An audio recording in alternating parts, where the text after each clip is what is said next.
You know what's great? Going to a game. You know what's not great? Parking at a game. With Uber, you can turn event parking into a non-event. Just install the Uber app. Enter your destination, confirm your location, and within minutes, a car will pick you up. I know, right? With upfront fares, you can know the price before you go. And you pay with the Uber app so you can save your cash for the souvenir shop.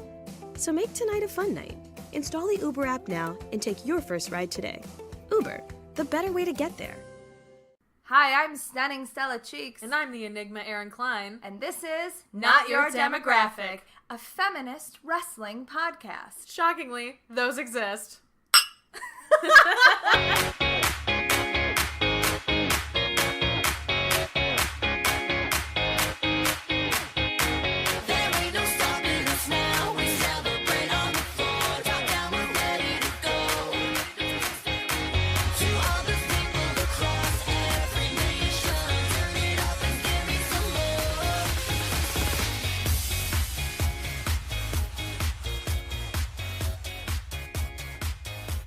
Okay, we are officially recording, even though we just had like a 10-minute conversation. Right? Sorry, y'all. So we are recording via Google Hangout because Erin has been very sick this week, and I don't want her germs. It's true. I don't want to give you my germs. They've been Perfect. gross. So sorry, everyone, if you hear a really gross noise coming from me. It's me breathing. That's it. That's all it is. It's quite unfortunate. Yeah, I'm pretty sure I had the flu. Almost positive. Like my entire office building got sick. My favorite security guard friend, he was out for like 3 days and he came back. I was wearing a surgical mask at work today and he was like, "Oh, you got the flu too, huh? Does your back hurt?" And I was like, "Yes." And he was like, "You should just go home then." I was like, "I need money." Yeah, that sucks. Yeah, unfortunate. There was some school in the suburbs where like 80% of their class called out sick because everyone was so sick with the flu. Oh, that's disgusting. It's nuts. I'm not sick. I don't want to jinx it, but I have like a weird immune system because from like years and years of working with kids, like I just kind of don't get sick. I get overly tired and then I feel sick, but I don't really get sick. You're very lucky. I have a very terrible immune system. I don't know why. I've been around kids like my entire life. Yeah, but you don't like work at a preschool for a long time. I've had to get weird immunizations. I get like coughed on every day. Like you just get, I mean, don't get me wrong. I've used my sick days. I wasn't necessarily sick. It's mostly just to sleep and to catch up. That's kind of the same thing. That's true. How are you? I'm okay. This week has been weird. It's been like an up and down. Both my cats, Nick is not here right now, and both my cats are like need attention. So they're gonna be like a lot of cat noises, I feel like. Classic. They're both like I know, they're both by the mics. This week has been weird. It's been like good, but also bad. One of our standing burlesque venues got popped for not having a PPA license, which is a performance license. And so all of our shows got canceled. What? So I'm in the search for a new venue for Original Teas. That it would have been our 4th year doing a standing monthly show every month. So that sucks. Yeah, really bad. Why? Why did they not? Have they never had one, or did they just not update it? Their proximity to a church makes it almost impossible to get a PPA. Oh, that blows. It's kind of a miracle that they got a liquor license. Yeah. So like they could try and get a PPA, but like they're just not, which is why they were just like under the radar for a long time. Yeah. And then it just, I mean, they had a good run. It was like 8 years without getting busted, but like, oh, damn. Yeah, that sucks. So that really sucks. Yeah, but I will say, I thought for a second you were talking about Plan 9, and I was like, whoa. Well, we're at a theater for that, so like that's why I was like, something's wrong here. The likelihood of that is very low. That's good. Yeah, so that sucked. But I also had like a nice week and weekend. I've just been really busy. Like I can't even like. It's hard to go from working kind of, and like, I mean, I had a full-time job, but it was like, whatever, all over the place. But now I'm working like a steady 51 hours a week. And I'm like scheduling stuff on the weekends and shows and spending time with Nick. And I did some like extra work at Hazel. Like I just am very overwhelmed right now, but in like a positive way. I'm like not angry. I just like my house is a mess. Yeah. But I also found time to watch literally all of the wrestling this week. So. Yeah, seriously. You name it, I watched it. I watched all 6 hours of Wrestle Kingdom. Yeah. I don't even watch New Japan. Yeah, I'm shocked, honestly. I skipped the Rumble at the beginning because I was like, I don't give a fuck about this. Yeah, no, I think because I don't watch, I like didn't understand what I had to. I could have skipped, I guess. You know what I mean? Yeah. Like it became apparent halfway through some matches, but I was like, I don't know, I'm already committed. But from the moment for the last 3 hours, like from Kushida's match on, it was like a fucking incredible show. Yeah, it was fucking great. And I'll even say too, I thought that the Young Bucks and the Roppongi Vice match was really good. I think it was different. Good, but it was just like I disagree. I think it was very in line with the stuff that they do all the time. So like I agree it was good, but it wasn't like, oh, I need to watch this match. Yeah, I would agree with that. So it was Sorry, go ahead. Oh no, I was just saying. I mean, the other matches were like fine or good. It was just like from the Kushida, red hair guy, Takahashi. I knew it started with a T, but like, and it was close to Tanahashi, but it wasn't Tanahashi. Yeah, exactly. So I just waited for I always get his name mixed up. Yes, on the show was like incredible. Yeah, it was. Every match after that was good, and it was just a great fucking. I mean, 6 hours is a long fucking time. And last year they had a fucking hour-long intermission too, and it wasn't even that long. This year there was no intermission, and it was long as fuck. Like it's unbelievable. I still haven't watched. We talked about this before we went on the air, but I haven't watched Okada Omega yet because Michael was in Los Angeles and wanted me to wait to watch that one. And because it's an hour long and because I've been sick as balls, I like didn't have the attention span for it.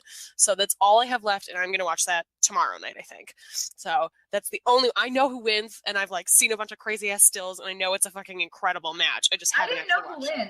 I didn't know who really? won actually. Yeah. Like I knew that, I heard that it was like incredible or like very intense, but like I didn't know who won. So like that was fun for me. Yeah. I mean, I feel like anyone who's listening to this who's interested in New Japan probably already knows who won, but we won't say it. Justin Goose.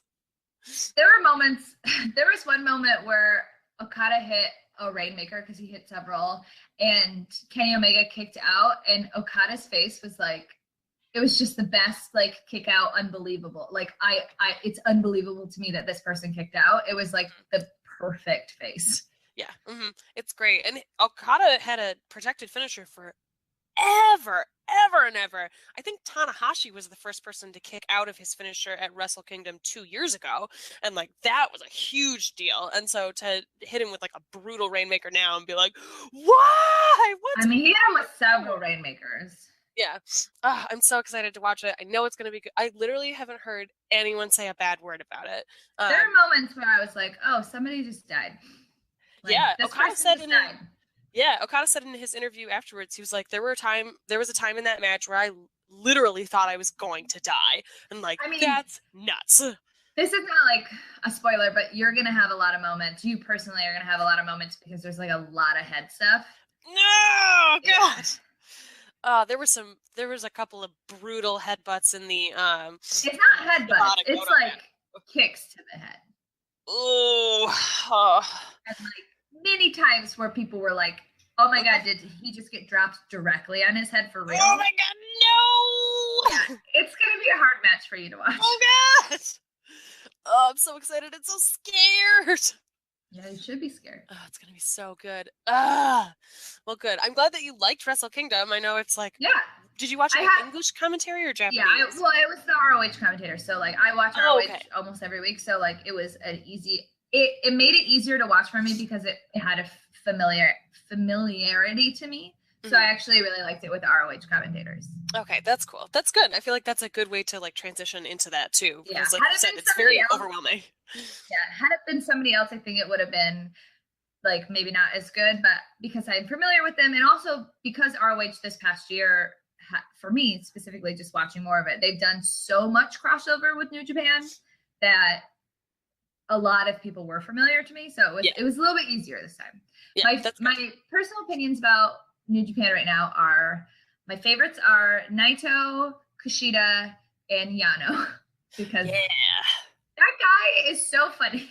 He's like shrug, like I don't know, shrug is my favorite. And how he's like weirdly like pasty and like doughy, but like he's just like Pee Wee Herman as like a wrestler, but if Pee Wee Herman were like a bad guy. Yeah. He used to have bright blonde hair, and for some reason, I couldn't get down with him when he had bright blonde hair. But now that he has black hair, I'm like, in 100%. I totally get it. I think I just found it very, it was just a disconnect I couldn't get past. And now I'm like, oh, I understand now. I'm not just staring at your bleach blonde hair. Now I understand why everyone loves you. So I'm like down with him now also. And then Shibata and Bushi are like super fucking hot. Shibata's hot. I think it's because Shibata is such like an intense, like that match was so fucking intense. Like I was like, it was that match was nuts. But so did Kushida and Takahashi. They like beat the shit out of each other. Yeah, that was a great Everyone beat the shit out of each other. I mean, even Adam Cole and Kyle O'Reilly, which I love that match, but it was just like basically a rehash of their match when they won the fight title, except for that Adam Cole won. So there's that.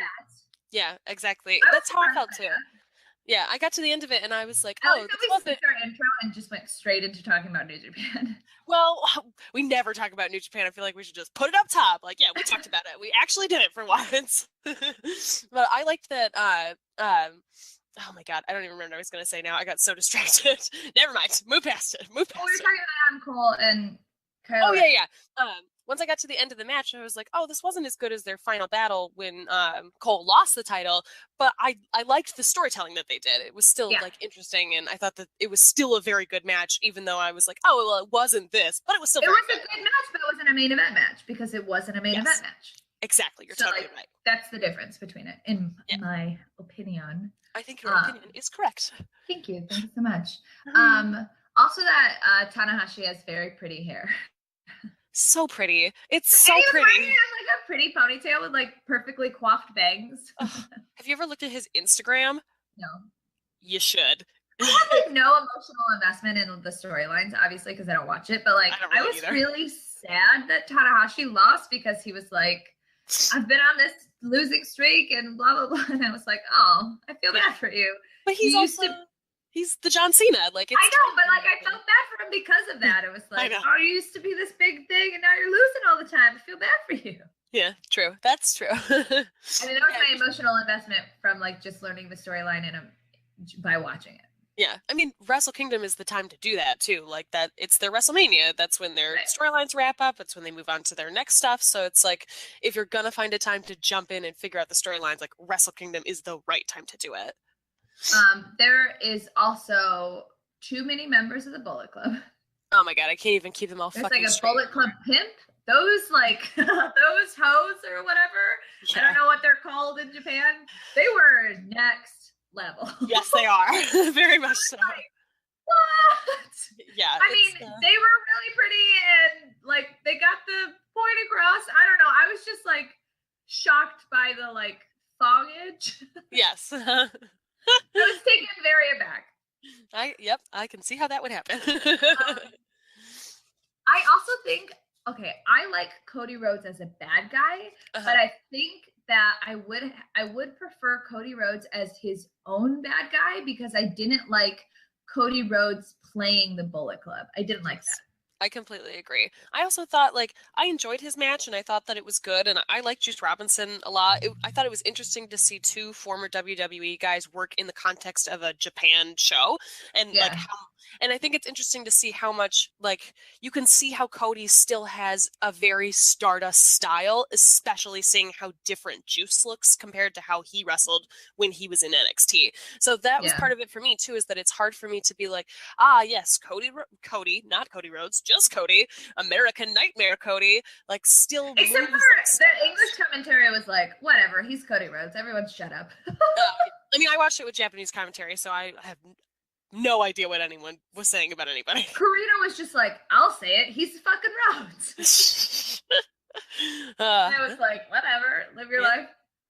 Right? Whatever. Yeah, it was interesting. It was part of the reason I wanted to watch all of it is just because I don't watch New Japan a lot. I'll watch matches here and there, but I just wanted to I just wanted to watch it all. I mean, it was a lot. No, I totally get it. It's there's just a lot, and like you were saying too, it's when you actually are more familiar with the characters, you can be like, I don't really care about this. I'll just move past it. Right. But like when you're starting, you kind of have to watch everything and be like, I don't care about this person, in order to know that you don't care about them. Otherwise, you're like, I'll just fast through everything. Like, oh, I missed the best match on the card. Like how long Cheeseburger lasted in the Royal or whatever, the Rumble. Cheeseburger lasted a long time. He's grown on me a lot. I like him a lot, actually. He's not a terrible wrestler for like his size and his gimmick.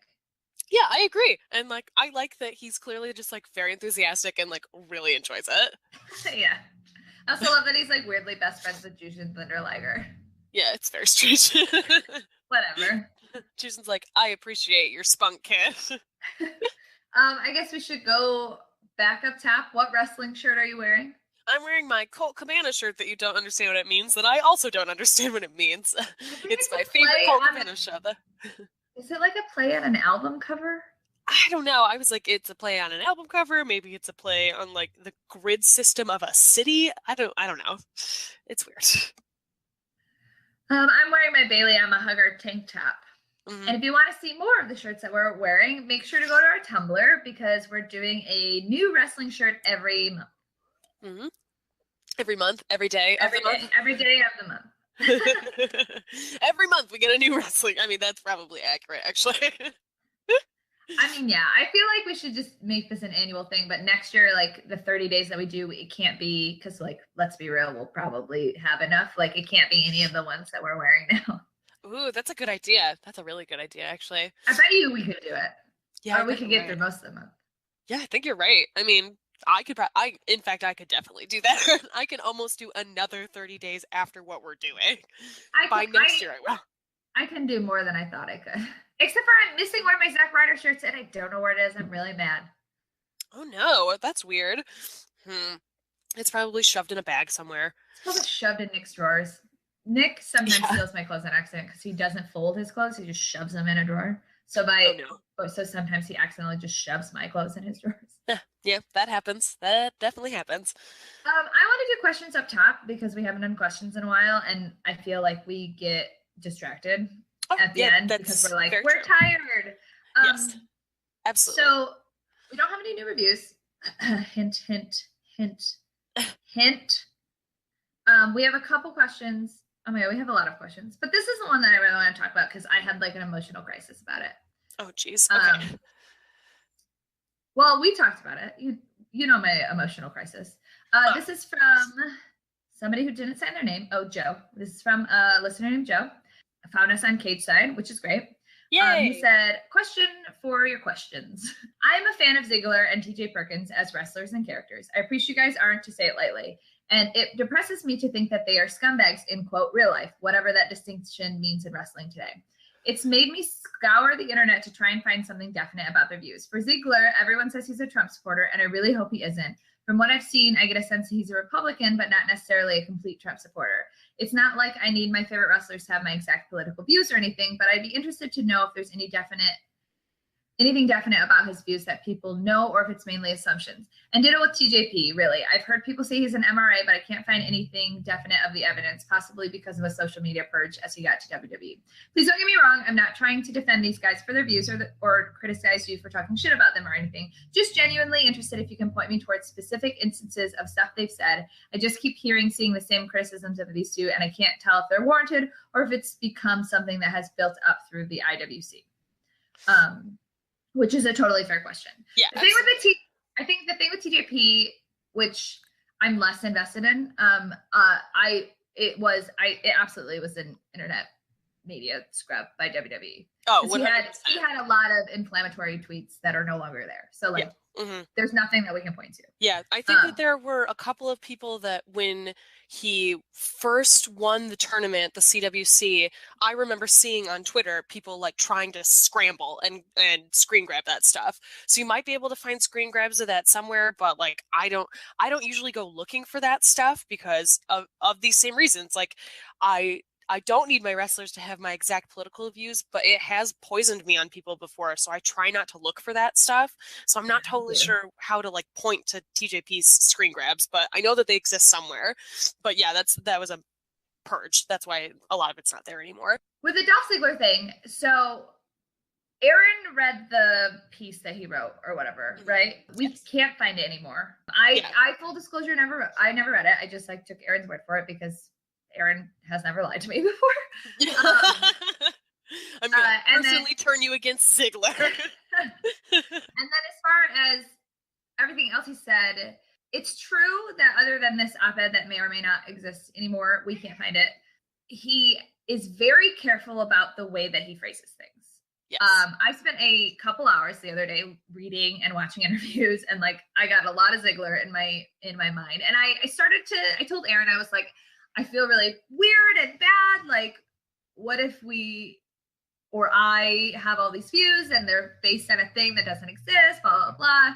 But where I've come on it is he is very careful on how he phrases things to not publicly support a candidate, period, in his tweets and stuff now.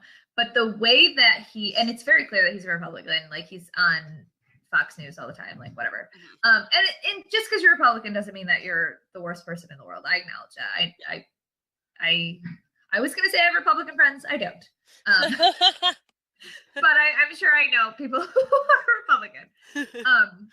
I have had Republican friends. I don't know. My uncle's Republican, and my dad has a NASCAR tattoo. So like, yeah, I don't know. My family is my whole family is very Republican. My brother-in-law still says that he's a Republican, even though every single time he takes one of those "whose votes do I align with" tests, he always gets hard Democrat. I'm like, what is wrong with you?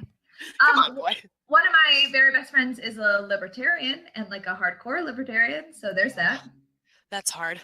That's rough. He's also like a very flamboyant gay man. So it's very confusing sometimes, but actually having conversations with him and his points of view and why is actually very fascinating. So whatever. So I'm not just totally surrounded by my own opinions, but like kind of it. And I'm being honest about that. I've created a space where the people I interact with genuinely have my own views, but I also personally seek out media that has both. Yeah. Whatever. I don't need to explain myself. The thing with Ziggler, he's very careful about the way that he phrases things, which is smart, but he gets very defensive when people tweet at him like, "Oh, Trump's a monster," in a petty way where he's actually not listening to them. He just kind of does the deflection of like, "Well, it's time to come together now," which is not helpful actually. Or he'll be like, "Well," he had a tweet where somebody was like, "Oh, so you're saying it's okay to work with white supremacists?" And he was like, he said, "I'm willing to work with anybody who is I'm willing to work with anybody who's trying to make America better," which is like the worst kind of cop out. White supremacists, by definition, are not trying to come together with anybody. So, like, if you're going to say stuff like that, that to me means you're a trash bag. Yeah. Also, all of his, like, dumb, like, it's very interesting that Trump's in the spotlight because, you know, he's very much like the way that he runs his campaign is very much like wrestling, blah, blah, blah, and like a wrestling promotion. But, like, it's not actually that interesting. And that person is now our president. That's a problem. So, like, even if he doesn't flat out come out and support, or when he called out a bunch of like protesters for like, he basically called them babies and told them to get over it. Like, that's not helpful. And people have a right to protest. And when Obama was elected, lots of people protested. Hello, what do you think the Tea Party was? Yeah, seriously. So there's just like a lot of hypocrisy, I feel like, and there's not a lot of helpful conversations. There's just like the shitty, like the like, quote, funny guy deflections or the like not listening and saying, well, it's time to come together type stuff, which I don't appreciate. So like Trump supporter or not, I don't like the way that he handles these conversations. Right, exactly. There are other people in WWE who are either Trump supporters or Republican who I like obviously support. I'm a huge Miz fan. And I'm not saying that you have to align with my political views or that you have to not talk about politics, but it's the way that you talk about politics and interact with fans and people who have different views than you. And a lot of these, I'm sure he gets tweets and shit, and you can screen grab tweets that are like, "Fuck you, Ziggler, for being a Republican." Those are not the people I'm talking about. I'm talking about people who are like, I am trying to have a conversation with you about why you believe this, and then he Right. does the like whatever, it's time to come together. Yeah, exactly. And like I hated also, him before the whole Trump thing too, because he's very flip about everything. Like he's horrible to everyone. He's like, oh, you have a problem? Fuck you, you're a snowflake. He's that kind of person. And it's like, that's not, it's like you're saying, that's not helpful. That doesn't encourage anyone to have discourse. It's just him shutting people down. And it sucks. Yeah, and like compounded on that, I haven't liked his character in wrestling for a long time. So I used to really like him too. Like his shirt, we were so on board with him. Yeah, his shirt was the first shirt that a wrestling shirt that I ever bought. So like I used to really like him. I know, right? So it's just, so maybe we'll stop talking about the like piece that he wrote because we can't find it anymore. Right. And I think that's a fair, I can't think of the word I'm thinking of. I think that's a fair compromise. It's not a compromise, but you know what I mean? Yeah. Yeah, I think that's a fair way to treat it. If we can't find stuff to cite, we'll move on to other stuff. We'll concede. So. Yes, we'll concede that we're not going to do that anymore. But there's plenty out there just like that I can't get behind with him. Yeah, I agree. Yep, I totally agree. There. So that stressed me out a lot. That question stressed me out for like all week. So thank you. Yeah. But it's it's a good question. It's a good question. It was a good like thought piece or whatever, and it also helped me understand why I feel the way I do, which that's good. So it was nice to clarify that, to have someone like take us to a point where we had to clarify it. Correct. So thank you for stressing me out. So this is from Tresian Zola, which maybe is not how you say it, but I'm very sorry, but thank you for sending this. So far we've seen, did we answer this? What? I don't know. I can't see it. So far we've seen two styles of NXT WWE Classic tournaments. The Dusty, where you have a lot of storylines and shenanigans, and the Cruiserweight, where it's pretty much all in-ring match work. Which do you prefer? Which do you think would be a better choice for the allegedly pending Women's Classic? We may have answered this on the show that disappeared. We may have answered it on the one before the show that disappeared. We've answered this. I just don't know where. I know. I don't remember either. Okay, let's just answer it again. Okay. I would like to see a Women's Classic that is like the Cruiserweight, where it's focused on the in-ring. Yeah, I totally agree. And I feel like especially if they're going to offer women an opportunity like they offered a lot of the men in the CWC to come in and try and see if they want to be part of WWE, I feel like that's a better way to do it. And to get more talent to agree to do it, to be honest, too. Yeah, that's true. Whatever. We have one more, so let's just do it. This is from Henry T. Casey, which we definitely answered, but it was on the lost episode. Yeah, that's right. Thank you for resending it and realizing that we answered your question on the episode that never aired. Resubmitting, since I believe it got lost in the sands of the deleted episode. That's exactly what happened. Okay. Hello, Stunning Stella and Enigma Erin. I've got two questions. Sorry for being greedy. First, how do you think you'd react to hearing a rumor that a wrestler who is kayfabe based, or much worse, a bae, voted for the dirtbag elect? We kind of covered that. So yep. But it blows. It sucks. It blows, but you also have to weigh, like, are they saying shitty stuff on the internet? Are they being shitty humans and like acting like the president elect? Or is it just like a mistake that they made? I also I think and it's also how much do you care about them as a wrestler? Yes, true. How much you care about them as the wrestler makes it a lot harder too. I also think it will be interesting to see on the other side of the election, now this far away from it, into the Cabinet of Horrors, how many people are still Trump supporters. Like, that's going to be the big line for me. Like, people who are going to support this clearly racist, awful administration. Like, super sexist. Hello, Jeff Sessions. Hi. Oh my God. Fucking the most racist motherfucker. Which is all. I don't even know if that's true. I don't even know if he is the most racist person in that cabinet. He was too racist to be a federal judge 20 years ago and somehow might be. Oh my God, no, we can't get into it. My brain will explode. But I think that that's going to be a big line for me, is like, are people going to continue to support this knowing that he's just a fuck up and a liar, when people were like, this is just for the campaign? And it's like, no, motherfuckers, he told you who he was and nobody listened. Like, yeah, exactly. So that's going to be hard, but I think that will be a line where we're going to have to be like, oh, you still support this piece of trash? Okay, now I can no longer support you. I agree. Yeah. But at the same time, like, I don't want to be shitty, but how many of those people who are wrestlers supported him and are going to pay attention?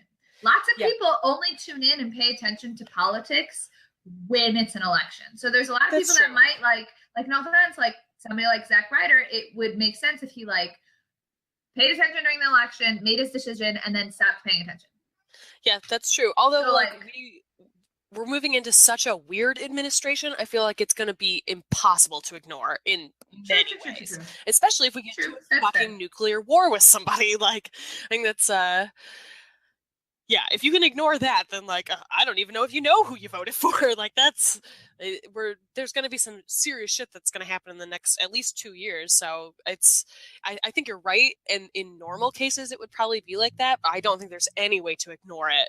Especially with Vince as the head of their company in a lot of ways too, like especially people at WWE. So I don't know. It's gonna be it's gonna be that's for sure.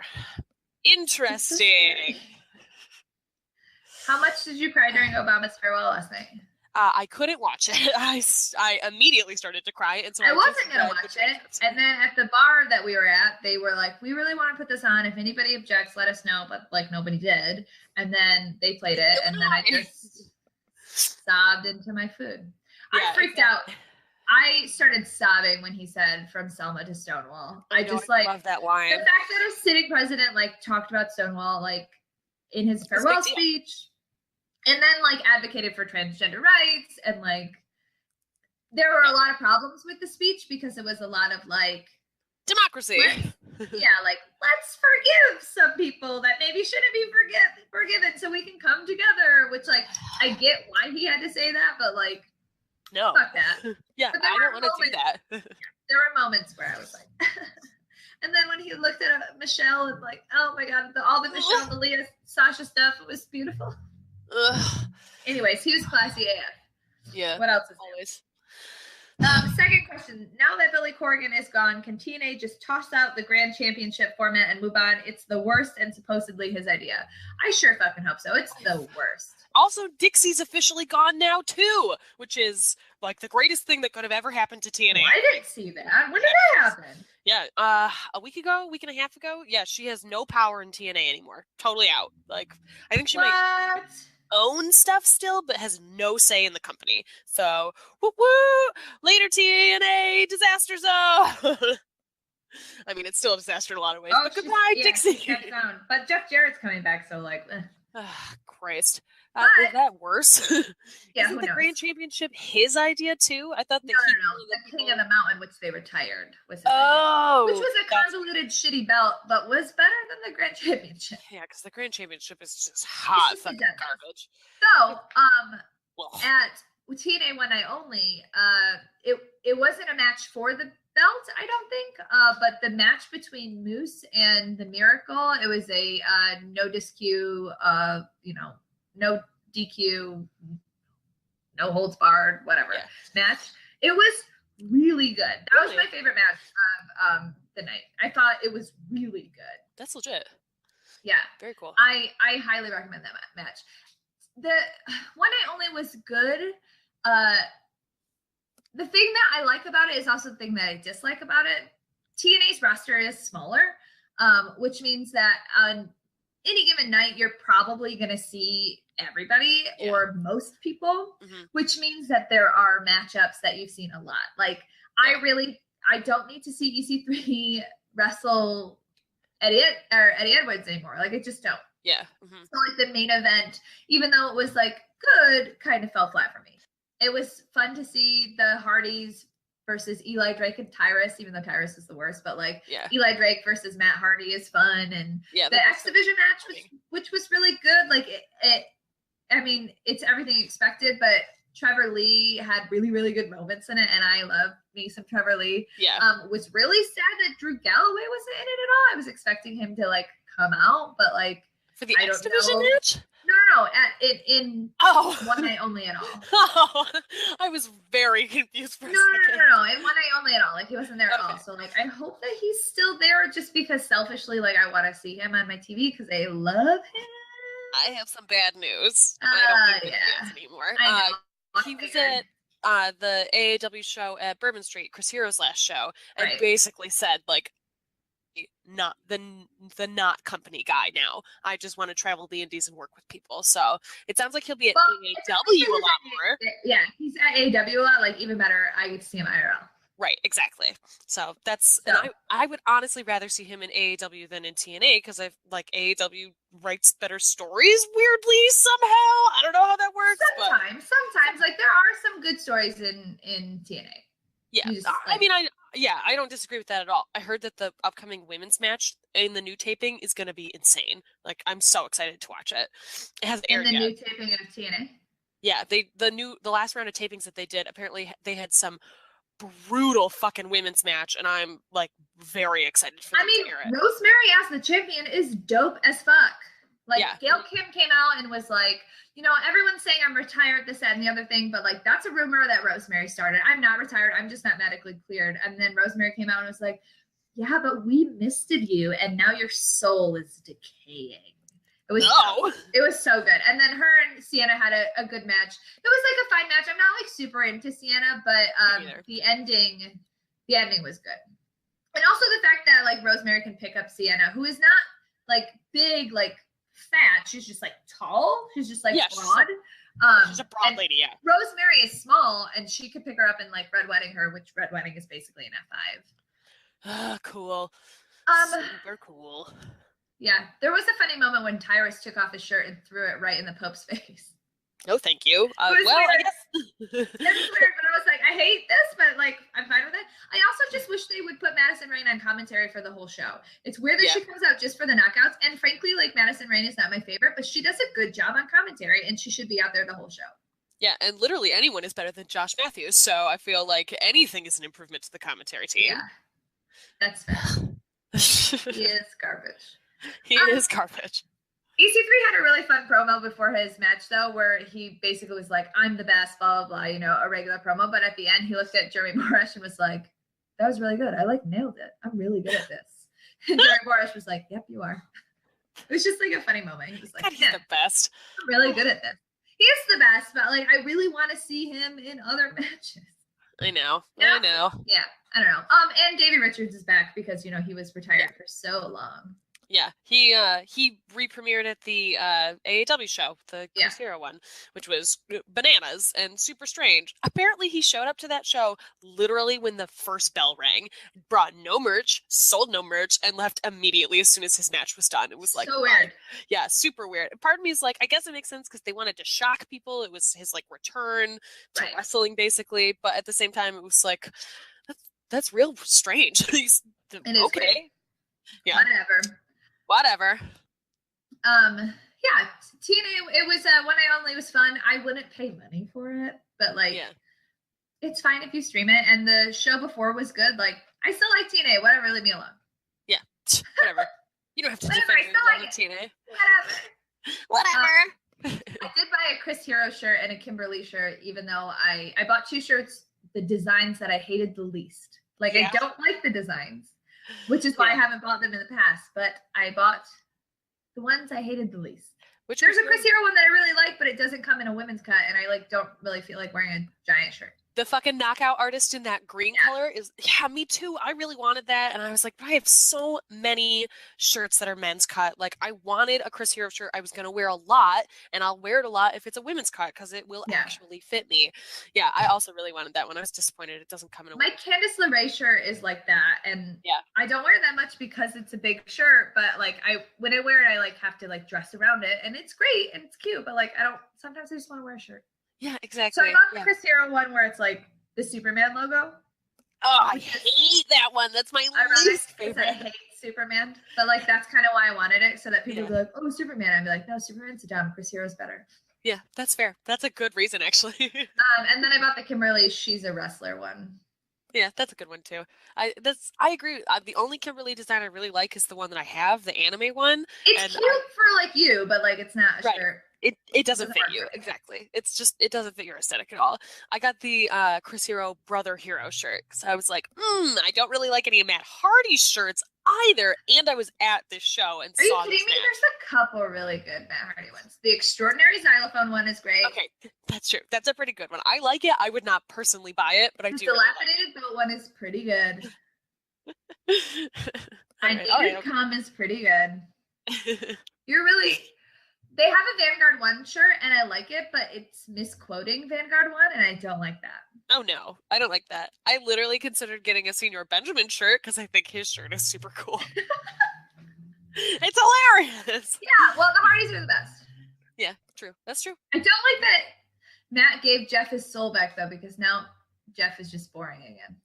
Yeah, right? I want itchweed. That was my favorite kind of Jeff. Just the one that's like weird Cajun kind of and doesn't make any sense and is dressed like some dances to the ring for some reason. Perverted like Johnny Depp character. Yeah. He looks like that coat that he wears reminds me of oh my god, Gary Oldman in Boogie Nights. Have you ever seen that? Yeah, but I can't remember the coat. He looks like so a pimp. specific. I mean, he is a pimp. I'm pretty sure he's a pimp in that movie, and it looks exactly like that itchweed coat. That's really funny. What other wrestling was there? There was so much. I don't even want to talk about wrestling. I watched so much wrestling that I don't even want to talk about it. What was the best match you watched on Ring of Honor? Well, it was all replays. Oh, okay. So I watched it in the kind of the background, but I watched most of those things live. Yeah. So they did replay a lot of Women of Honor stuff. Not a lot. Oh, that's good. 2 matches. So that was cool. Yeah. But it's just like a recap. I just watched it because I was doing something, so I put it on. Yeah, fair. That makes sense. Ask me that question for other things. That's how we'll do this, because you're sick and I have to clean because my house is gross. Okay, let's see. Let's do Lucha Underground. Thing you're most looking forward to in Lucha Underground. Tonight is the mid-season finale. Oh, is it really? Yeah. Ooh. Honestly, I'm super invested in this Katrina Sami Callihan story. Anything that's going on in that, I'm super invested. I'm also really excited for anything and everything that the Mac's gonna do because I know that he gets really sick. Me too. Sick as in good, not sick as in me sick. Yeah, like dope. He gets real dope. Yeah. So those are the 2 things that I'm invested in and very much looking forward to.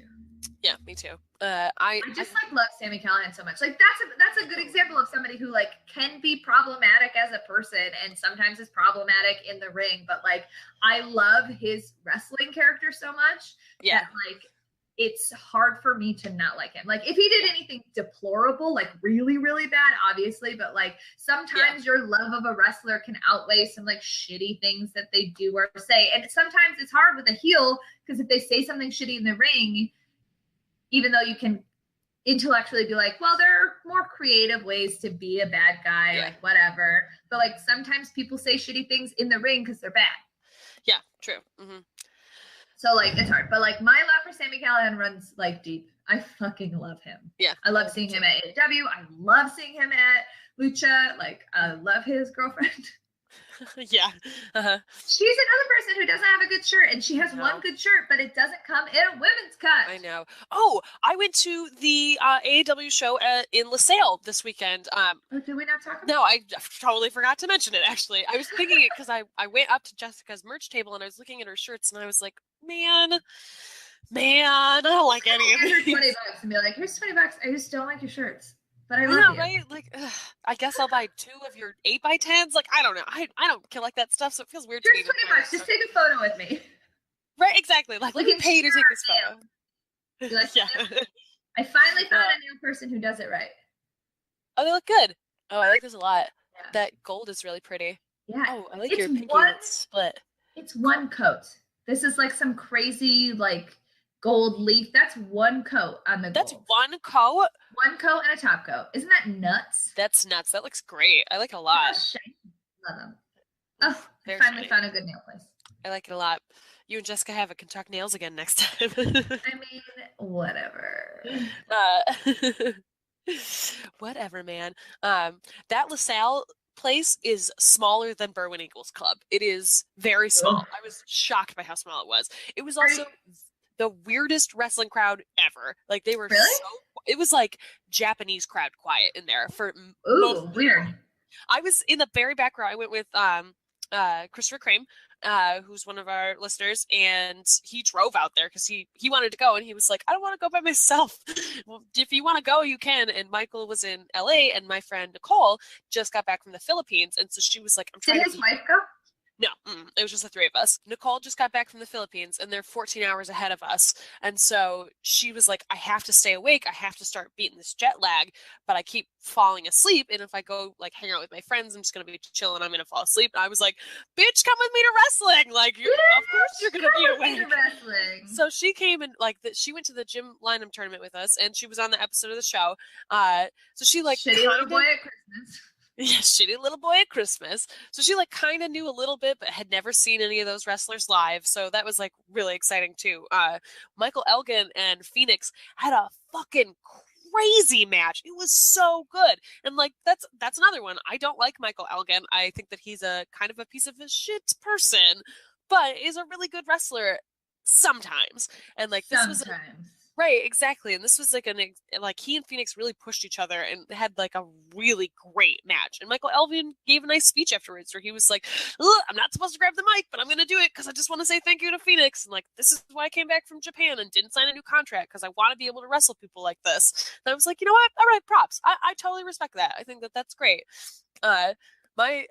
My personal favorite part of the whole night was that it was so quiet in there that every time I screamed in terror at a move, it was so loud. Like the entire place could hear me, and I was just like, I don't know what to do. It's just so loud. And I was like in this perfect acoustic place where my voice just like echoed. It was something. But I got to see Taya versus Jessica Havoc, which was great. They had a great match. And the main event was Sami Callihan and John Morrison. I'm so jealous that you saw Taya versus Jessica Havoc. Are you fucking kidding me? Awesome. It was great. Taya put on a great match. Jessica was great. Like the crowd was super into it. They like didn't know who either of them were, I don't think, most of the people there, and just got like super into it, and everybody was like very excited about it. It was super fun. And one person while Taya was leaving started chanting, please come back. And I was like, I also want to chant this, but you're already backstage, and now it feels really weird. But I hope she does come back. She was super fun. I hope she comes back too because I want to see her, and I mean, now that Heidi and Kimber are signed, like they need to bring in more women. Exactly. Candace is going to be at their next LaSalle show, and I was like, man, this drive is so far, but I want to see Candace. It's almost 2 hours. On the way back, it only took us like an hour and 15 minutes, though. It's just getting out of the city takes so much time that when you come back at midnight, it's like not a big deal. Right. But, Are you planning on going out to the 120 show? I think so. I'm pretty sure. I haven't gotten a ticket yet, but I would really like to. Are you going? I haven't gotten a ticket. Well, I haven't gotten a ticket yet either because I didn't want to go by myself, and Nick doesn't want to go. Nick was like, "That's inauguration day," and I was like, "More reason for me to go be somewhere that makes me happy." Oh yeah. We should. I want to go somewhere that will make me happy. Yeah, I agree. Let's go to that show. We'll get tickets. That's some radical self-care. It's like on fucking inauguration day, I'm gonna go watch people punch each other in the face. That's what I need in my life. I need to scream very loudly. Okay, what was your favorite? Oh, I was gonna say, wait, hold on. The main event of that show was Sami Callihan and Johnny Mundo, and they had a great match. It was really fucking good. I mean, yeah, they're both really good, but it was interesting to see because they have such different styles to watch them work together. And at one point, Sammy took Johnny's shoe off and like stuck his face in it and smelled it really hard. And so the whole crowd just kept chanting, Sammy likes feet for like the rest of the match, which was really bizarre, but worked somehow. It was like, it was so weird. And then it would not surprise me if Sami Callihan had a sick foot fetish. Me either. Not even a little bit. Not that having a foot fetish makes you sick. I'm just saying. No. I think that he probably has I would be unsurprised to find out he has an intense foot fetish. Yes, so. Intense is the better word. Yes, but then John Morrison did the rest of the match with only one shoe on, which was... That's so weird and funny. It was so weird. And then to watch him hit an end of the world because it's that like jump off the rope twisty thing. I was like, all I can look at is your foot. Why don't you have a shoe on? It was just so bizarre. But it was overall a very good match. Okay, anyway, we can move on. Did you watch 205 Live? No, I didn't. I was. First of all, this Alicia Fox, Cedric, Noam Dar story is kind of turning into a good story.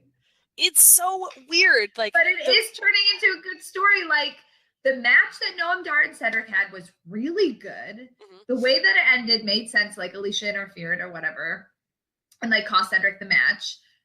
Noam Dar is just like a weird little perv that works, and then Cedric broke up with Alicia, and then Alicia had a moment of like being sad, and then Alicia went full crazy. I saw that, yeah. Which is, I mean, that's how I like Alicia. That's where her character works. Like, you don't break up with me. Like, I liked it. I liked it too. Maybe it's problematic, but like, I like that storyline. I like those two wrestlers a lot. They're either delivering stuff or it's being written in a way like it's working. I don't know. Yeah, I agree. I also like too that there was that like the weird assault kiss that Alicia did to Noam on Monday made me really uncomfortable, and I was like, oh, I really don't like that. I like that the immediate follow-up to that is that Cedric broke up with her. Like, that is the right response to that. Not why he broke up with her, but yeah. But yeah, I mean, it's like, but you get that but he was like, for that why character. did you help Noam? And she was like, no, I didn't. I messed up. I was trying to help you. And he was like, well, it's very clear to me that you want to be with him. So please, please. Good. Austin Aries had a really funny line where he was like, I don't get this. He's like, Noam's being weird. I don't know why Cedric brought Alicia out here. I don't know what Alicia's doing. I don't understand what's going on. But it was like in his character, so it like worked. It was just really funny. Like a commentator just being like, I don't understand this story. I love that every single time the cruiserweights are out there, every time Austin is on commentary, he's like, this person's great. I would beat them because I'm the best. The only reason they have this is because I'm not out there. Every time he says it, and I'm like, oh, it is perfect. It's so perfect for his character. It's so good to like set up for when he eventually does premiere that it's like, oh yeah, I can just beat your ass. Like, I love it. I think it's great. Morrow had a moment, I think, who was wrestling? It was Brian Kendrick and Sean Maluda, I think, or maybe it was Cedric and Noam Dar, whatever. Somebody had somebody in like a submission, and pardon me, Morrow was like, Austin, how would you get out of this? He was like, I literally tell you how I would get out of this every week. You have a thumb, use it, poke him in the eye. Yes, he said that a bunch of times on Raw too. I know. He was like, I tell you every time how I would get out of this. That's how I get out of things. And then Mara was like, what about you, Corey? And Corey was like, who am I to disagree with Austin Aries? Also, Corey Grace looks bad with a beard. It's yeah. Also, did you know that Zack Ryder shaved his beard? No! Renee Young mentioned it on Talking Smack, and I was like, no! It's so sad. So sad. You have to pour one out for Zack Ryder's beard, I guess. I know. I thought that Raw and SmackDown actually both were kind of boring. Yeah, they weren't bad. It was just not super exciting. That's all. Yeah, the thing that I'm the most excited about is the steel cage match, though. Yes, I completely agree. That's exciting. That's super exciting. And Alexa was great on Talking Smack. I'm very excited about that. I don't really care that The Undertaker's in the Rumble. He's going to win. Like, I feel like it feels inevitable now that Taker's going to win the Rumble. And I think that he should, honestly, to be honest. Erin, I have sad news about the Rumble. Oh, no, what? I can't host a party because Hazel, their like company party is that night. And I think it's more important for me to like go to that party and be social than I know. It sucks.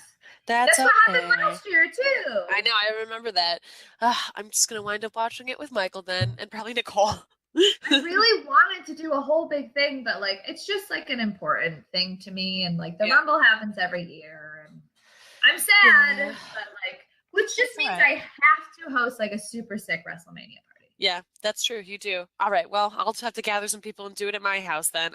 Devin won't be there because he's hosting one at his house with his roommate, who my Michael does not get along with. So we will not be combining those parties. Yeah, I thought that WWE just kind of felt not everything, but a lot of things feel like a placeholder right now.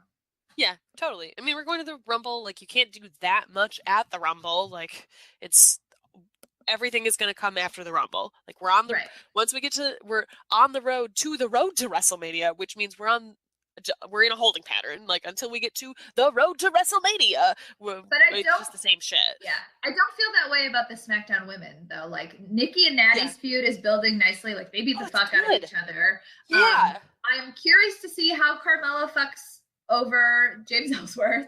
I mean, it's still a dumb story, but I'm like intrigued by it. Like I want to see where it goes. At this point, I just want to see where it goes.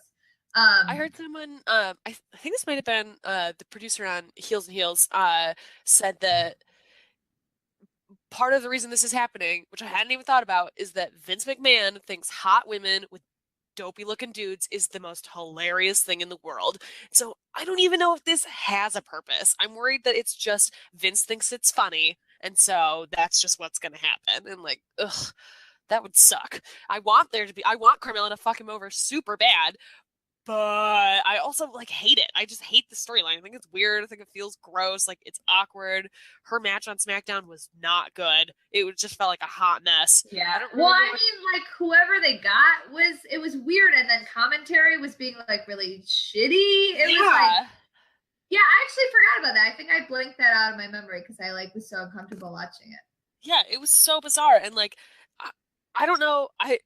I don't know who the woman was that came in to be the enhancement talent. I don't remember what her name was. Like, I liked her look, and it was clearly set up to be like this very different type of woman faces beautiful woman. Yeah. And it felt so weird and clunky, and like James Ellsworth messing with her, pulling her out of the ring it didn't work. None of it was cohesive. It was just like, why? What are we doing here? Like, where is Naomi? Bring Naomi back.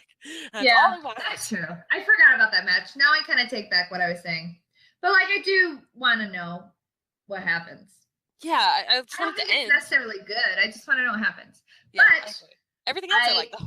I like how Becky and Alexa, I like their backstage segment. I like the moment where Daniel Bryan was like, do you think that could be Eva Marie? And Becky goes, no, she's too vain. She'd never wear a mask. I love that. It was so funny.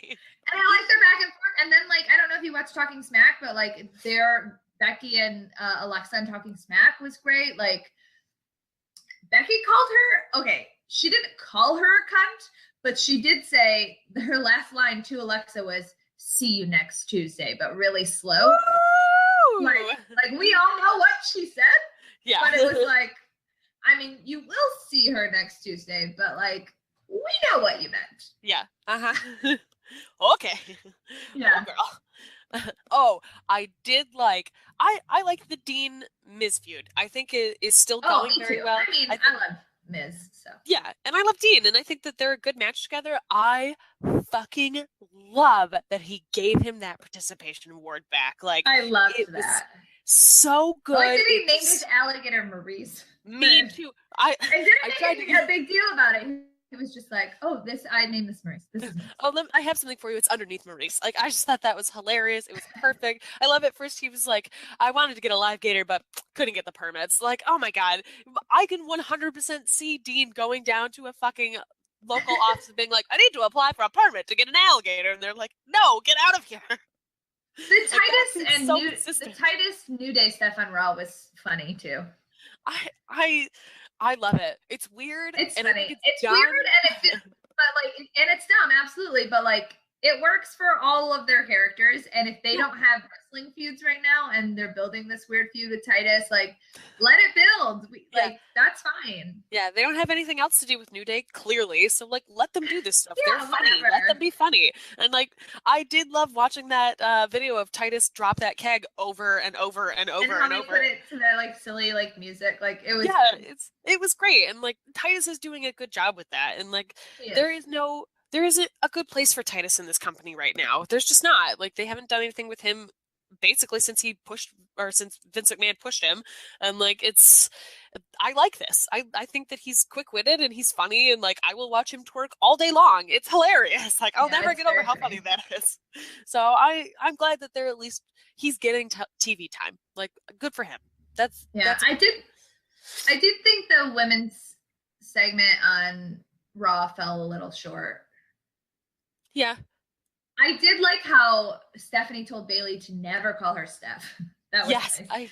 I love it. I love the way that Stephanie is getting Bailey over. It's working. It feels effective. And I like that it's bleeding into Sasha too. Like, I think that if you're going to keep Sasha as a babyface, treating her in the same way that you have Stephanie be the one to get her over, as opposed to we have to hate Charlotte and then that somehow makes Sasha a better babyface. Like, no, Sasha and Bailey need to fight the authority. Like, that's what their babyface characters work doing. And it's... Right.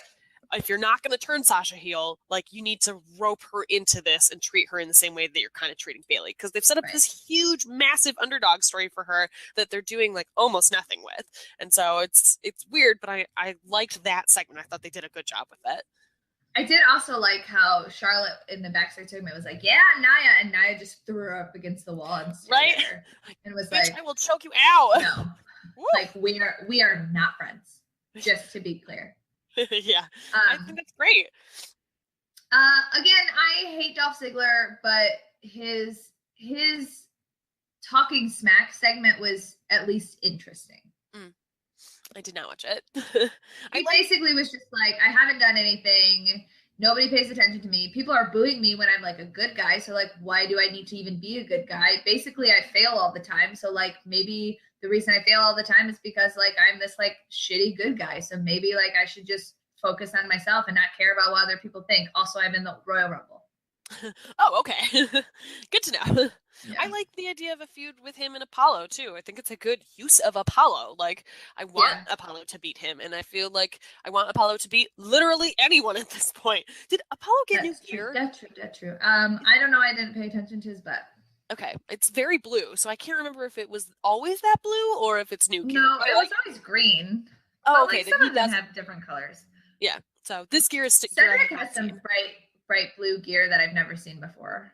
Yeah, it looks good. It's good in anything, honestly. But he also looks very he's good. really attractive. Yes, he is. Cedric Alexander is super hot. Yes, he is. I don't know. We kind of talked about everything. Right. Oh, we didn't talk about Toad Steve's. Yeah, I watched Toad Steve's. Basically, like, what is wrong with the world when Eva Marie is the like normal one? I'm fucking saying, right? Like that. Paige shows her tattoo that says Alberto, and Eva Marie goes, "Oh, it's big. You really did the damn thing." It's like, I was like, "I feel you, Eva." That's a perfect response. Oh, it was like, it was a weird episode because, like, honestly, all we wanted to do was watch Paige, but then we also had to watch the Bellas. Here's the thing with the Bellas now. So, like, in this storyline right now, they're not wrestling, but they still have to be on the show because, like, they're the Bellas. And, like, part of me is like, it's annoying because you take us away from the other women in the wrestling that's happening and, like, whatever. But at the same time, you get gems of, like, the Bellas trying to spell the word handkerchief in a car. So, oh my God.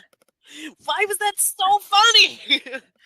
Because the editors of the show have realized over the like years that the best parts of this show is when the Bellas are being really dumb. Yeah, seriously. And it's like, it doesn't feel, maybe I'm wrong, maybe I just like it, but to me it doesn't feel like it's exploiting them because they're both very successful and they both clearly don't care. Yeah. And also it's funny. Like, it's funny and it humanizes them for two people whose characters are like, we're the hot bad girls, blah, blah, blah, whatever. It like humanizes them that they can't spell the word handkerchief. Yeah, I completely agree. And I think that part of it is that they clearly own up to it too. They don't pretend to be super smart people. They're like, yeah, we're both kind of dumb. We do dumb stuff. We say dumb stuff. And like those moments afterwards where they're like, oh yeah, that was really stupid. Like, you're right, it humanizes them. It makes them seem like real people. And like, it's weird to me that when Total Divas dictated the storylines that were happening on the WWE television product, I hated it. But now that it's just like a look into their lives, and it serves more to humanize them than it does to set up storylines, I fucking love it. I think it's great. And it's like it really does help to humanize so many people, and you get to see so many different sides of all of these women, and it's awesome. I really enjoy it. So Natty is totally a snitch. Yeah, fucking Natty is totally a snitch. Though, to be fair, someone needed to snitch. Paige was gonna break her fucking neck. Like, yeah, but like Natty is like a snitch. Yeah, I mean, that's true. Although, to be fair, she did say that she didn't know it was supposed to be a snake. Oh, well, yeah, true. That's true. it wasn't the best episode in the world, but there were good moments. And Paige just yelling at Eva Marie, and Eva Marie being like, I really didn't do anything this time. Eva Marie has like no emotions in this episode, but it just like is sitting there like, I don't really know what's going on. It was the most I've ever liked Eva Marie, not gonna lie. Me too. There was that moment where like Paige was like, you've become a really good wrestler, and I was like, lol. Right. Okay. I mean, you could have said you've made market improvement. That's true. Yeah. I don't think you're a really good wrestler. That's pretty crazy. That's an exaggeration. That's what that is. That's what we like to call a lie. True. You're right. That is a lie. Well, I think that's it. Yeah. We talked a lot about New Japan, which I'm okay with. Yeah, I'm fine with that. We never talk about New Japan. I feel like the one time we should is after Wrestle Kingdom. That's true. That's true. I feel like we're missing something big, but like we talked about everything. We just didn't talk like in detail, in depth, whatever. Yeah. But you're sick. I will say I like the way that they're handling the Cesaro Sheamus Good Brothers. Is that what they are? Are they not the club anymore? I can't fucking keep track. Those two, the bald dudes from Japan. The other people who are in the Bullet Club, which is like the biggest club in the world. Yeah, seriously. I like the way that they're splitting this into the singles matches and putting people on commentary. Like, it's better than having to see them wrestle each other over and over. Except for Anderson and Cesaro are both garbage on commentary. Oh my god. I was like, are you right now? Like, what the fuck is going on here? Wait, what did you say you cut out? I like that when they were on commentary together, I was like, are you actually gonna fight each other right now? Like, what's happening? Like, it felt like such a mess. But Cesaro was like, I'm gonna speak French for no reason, and then Anderson was like, I have an Asian wife, and then it was like, who of us is more cultural? I was like, what? Like, I wrestled in Japan. Well, I'm actually foreign. So. Yeah. And then the three guys in the middle were like, we don't actually have anything to say, so we're just gonna let you guys make a mess of this. Yeah, it was so strange. I like the idea too of Anderson and Gallows being like, we were big in Japan. Fuck you, we're better than you because we were big in Japan. Like, I feel like they should have been doing that this whole time. Like, yeah, I mean, obviously. Yeah, and like they started with that where it's like, we were the club, we were with AJ in Japan, la la la. And then after the brand split, they really like fell away from it other than the hot Asian wife thing.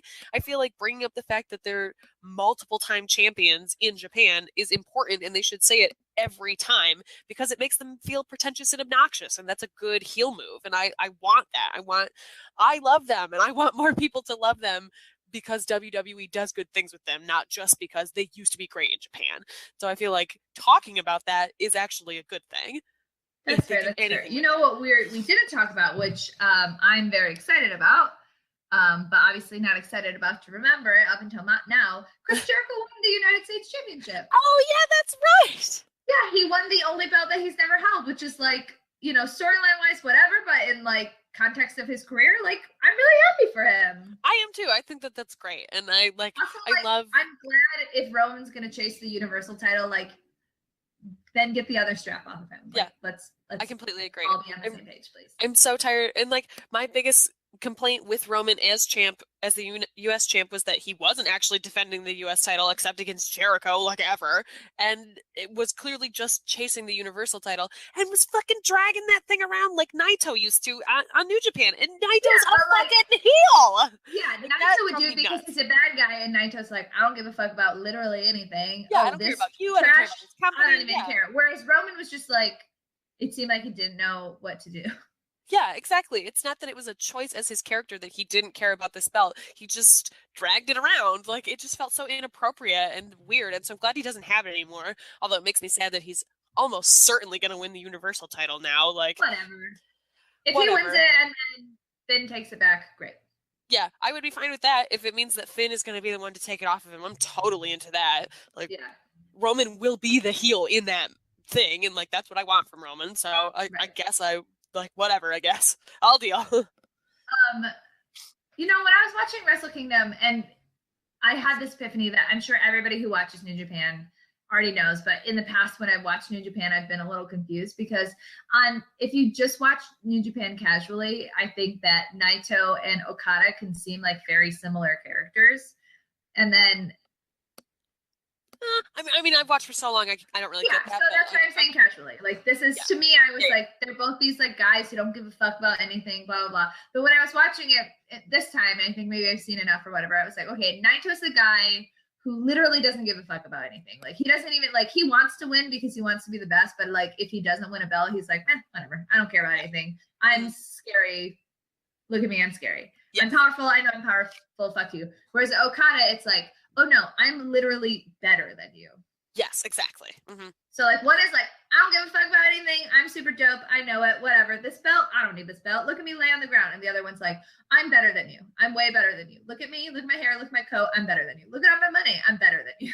Yeah, exactly. Yes, absolutely. And I know that's like a silly epiphany because like it's obvious, but like as a casual fan, it wasn't obvious. And now that I'm watching more, it's obvious. Yeah, absolutely. I feel like there's a reason that people say that Okada is like the Randy Orton of New Japan, where it's like he seems like this established character and you're like, I don't really understand what your view is, but that it's exactly what it is for both of them. It's like, I am better than you. I am so much better than you, and I'm going to show you how much better I am than you. And I think in both ways, like, just because I was listening to commentary, like lots of people are like, oh, well, you guys are only in regards to Okada and Randy Orton, you're just like that because like the company made you like that, blah, blah, blah. But like when push comes to shove, both of them can really fucking wrestle. Yeah, absolutely. 100%. And I also love that Okada like really loves New Japan. Like as a person is like very committed to that company and like really does want to make it the best wrestling company. And like, I like that. And I think that he is putting on amazing matches. And like, I know a lot of people find him kind of boring because he's the I'm better than you guy, but he's so good. And I'm like, yeah, you are better than me. You're so much better than me. Look at your coat. Look at your money. I want all of this. So we started and ended with New Japan. You feel okay with that? Yeah, I think that's great. Congratulations, everyone. Well, I hope you feel better, Erin. Thank you. I am feeling better than I was, so that's a good start, I guess. Yeah, it is. All right, are we calling it a night? Yeah, I guess we're calling it a night. All right. If you want to get a hold of us on the internet, you can do that by emailing us at notyourdemo@gmail.com. You can follow me at Stella_Cheeks. You can follow me at EarnGenC. You can check out our Tumblr at notyourdemographic.tumblr.com, where you can see our January wrestling shirt challenge posts. We're both wearing a different shirt every day. So far, we have not synced up. I'm wondering if we will. I don't know. I also am wondering if we will. I'm trying, now that you've worn your blue New Day shirt, I'm not going to wear that one. So I'll see if I can pull another New Day shirt out. So I'm also trying not to wear the Naomi shirt because I know you're probably going to want to wear it. We have literally the same shirt. But so my Naomi shirt is cut into like a crop top. So like I have to like get dressed up to wear that one. I'm not going to just casually wear that on a Wednesday. Okay. That's fair. That makes sense. I bought that one because I was like, that shirt's kind of cool. Like, I want to cut it up and be able to like wear it cute. Mm-hmm. And that's what I did with my Charlotte shirt because I was like, I like this, but I don't love it, and so I just cut it up into a crop top. Now I never wear it, just as much as I never wore it before. That's funny. You can find us at catesideseats.com. You should find us on iTunes and subscribe, rate, and review. We don't have any new reviews, and that makes me so sad. Yeah. Sad. Yeah. That's it. That's the end. All right. Dummies. That means, yeah? Yeah. Whoops. Okay. Bye. Glorious. No, I won't give in. I won't give in until I'm victorious. And I will defend.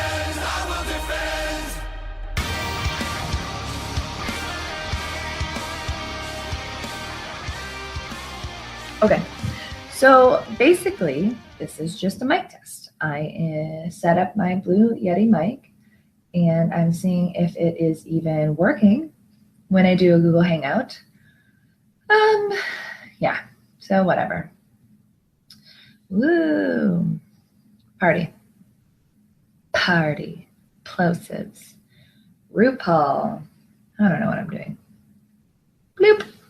Yo, everybody get up! Everybody get up! Everybody needs to understand that I'm more than simply a hype man for this rap group, just like Geico is more than just a company that can save you money. Geico also has fast and friendly claim service, so they can help you when you need it most. And while I do love being a hype man, I also love reading for children's audiobooks. Like Little Bo Peep, she lost the sheep, and she don't know where to find them. Yo! Geico. Expect great savings and a whole lot more. Run to Old Navy tomorrow to get up to 50% off store-wide. Stock up on all of Old Navy's best-selling style faves, like tees from $5, dresses and jeans for the family from $15. Plus, get up to 75% off clearance. But you'd better hurry. At these prices, Old Navy's style faves are sure to go fast. Run to Old Navy tomorrow. Valid 113 to 122. Select styles only. Clearance valid through 122.